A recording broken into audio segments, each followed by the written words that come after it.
आजच डाउनलोड करा आणि तुमच्या आवडत्या मालिकांचा आनंद लुटा। उद्या जर का पद्मावती काकू इकडे आल्या आणि त्यांनी सांगितलं की या समन्यामागे तुमचा हात होता, या डावात तुम्ही सामील होता आणि हे जर का देवी आईंना कळलं तर त्या तुमचं काय करतील याचा विचार केलाय तुम्ही? आरूच्या गळ्यातलं बघा, नवीन दिसतंय। आधी दोरा दोरा होता ना?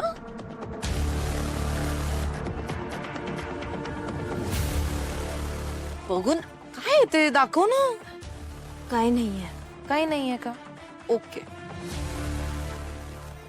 ए आरू, बाय द वे, ते मंदिरात पूजा सुरू असताना तू दिवसभर गायब होतीस ग। कुठे गेलेलीस? हे गळ्यातलं तेव्हाच बनवून घेतलंस का नवीन?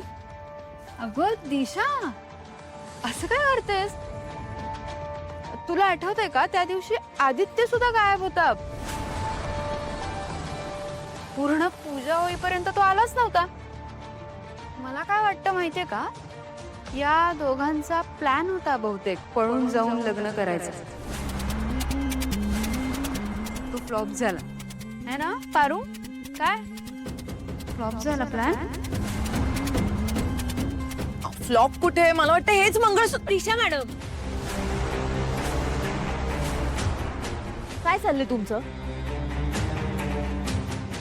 तुम्ही आत्ताच म्हणलात ना मला की मी नोकर आहे म्हणून। मग ही नोकर काय करते, कुठं जाते याचा विचार तुम्ही नका करू। पण त्याआधी तुम्हीच मला एक गोष्ट सांगा, आपण लक्ष्मी काकूंकडे गेलो होतो तेव्हा तुम्ही नेमकं कुणाच्या बाजूने होता?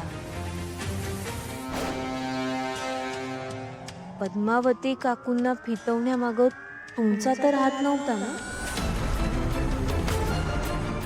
नाही म्हणजे आता समजत चांगलं झालं आहे त्यांच्यात। उद्या जर का पद्मावती काकू इकडे आल्या आणि त्यांनी सांगितलं की या समन्यामागे तुमचा हात होता, या डावात तुम्ही सामील होता आणि हे जर का देवी आईंना कळलं तर त्या तुमचं काय करतील याचा विचार केलाय तुम्ही?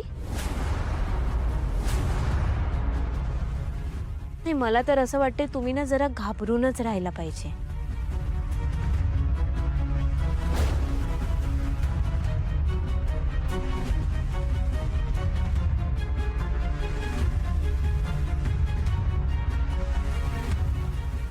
ही फालतू मोलकरीण माझाच डाव माझ्यावर उलटवायला निघाली आहे। मला भीती घालतेस तू पारू? ठीक आहे, बघून घेईन मी तुला बरोबर।